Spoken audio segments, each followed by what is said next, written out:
Hello there, everybody. Today's video will be a little different. An outlook, rather. Two questions I see a lot of. How long will the current El Nino be, and what's next? You will find the answer to those questions here.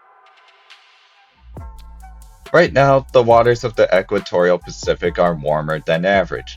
This is because we are in what's known as an El Nino, or currently at least. Trade winds are weaker, which is allowing the water to warm up. As a result, the weather overall this winter is being changed in one way or another. For instance, during a typical El Nino, so like right now, the northern US tends to be warmer and drier on average. This is because of two main things. One of being a low pressure system that hangs out in the northern Pacific south of Alaska, inhibiting a majority of storms from impacting Canada and the northern US, so then you have storms coming in from a different direction, and they tend to be weaker. Secondly, the polar vortex tends to remain locked in place with only occasional leaks occurring. The southern US, on the other hand, tends to be cooler and wetter. This is due to the subtropical jet stream being more active. Therefore, more low pressure systems traverse through there. This El Nino does look to differ in some ways, but I will cover that in my official winter weather outlook coming next week. So back on topic. How long will this El Nino last?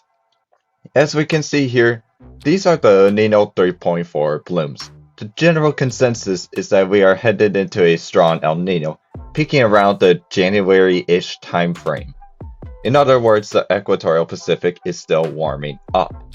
However, everything must eventually come to an end or, in this case, disappear as fast as it came.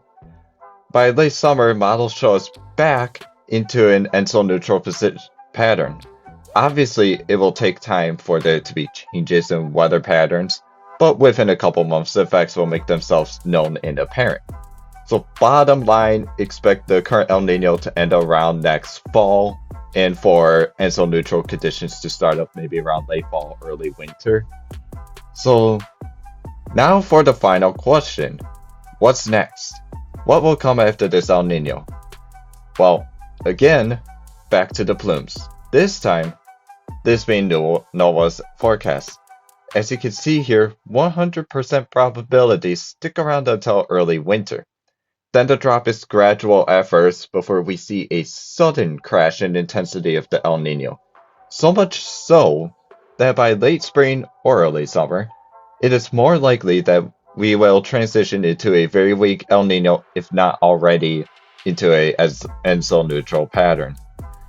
Another thing you might notice is that you see the probabilities sort of levitate. Of course, things are really far out, and as a result are likely to change, and quite frankly, in some ways quite dramatic.